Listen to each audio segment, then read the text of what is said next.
अस्सलाम वालेकुम बच्चों, उम्मीद है आप लोग खैरियत से होंगे। आज है दिन जुमेरात, तारीख़ है 3 दिसंबर 2020। आज का उन्वान है ईद उल फ़ितर और ईद उल अज़हा।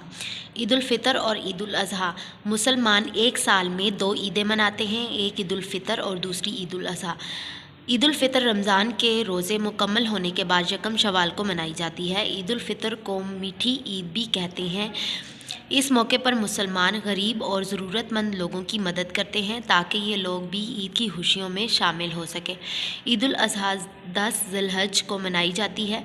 ईद उल अज़हा के मौके पर जानवरों की कुर्बानी की जाती है। ये कुर्बानी हज़रत इब्राहीम अलैहिस्सलाम की सुन्नत है। ये इस अज़ीम कुर्बानी की यादगार है जब हज़रत इब्राहीम अलैहिस्सलाम ने अल्लाह के हुक्म पर अपने बेटे हज़रत इस्माईल अलैहिस्सलाम को कुर्बानी के लिए पेश किया, लेकिन अल्लाह ताला ने इसकी जगह एक दुम्बा ज़बह करवाया।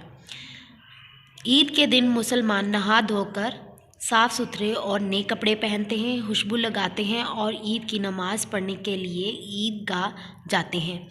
ईद उल फ़ितर की नमाज के लिए जाने से पहले कोई मीठी चीज़ खाना सुन्नत रसूल सल्लल्लाहु अलैहि वसल्लम है, जबकि ईद उल अज़हा के दिन ईद की नमाज से वापस आकर खाना सुन्नत है। बच्चों, आपने इस सबक की पढ़ाई अपने वालिदैन या बड़े बहन भाई के साथ मिलकर इसकी पढ़ाई करनी है। शुक्रिया।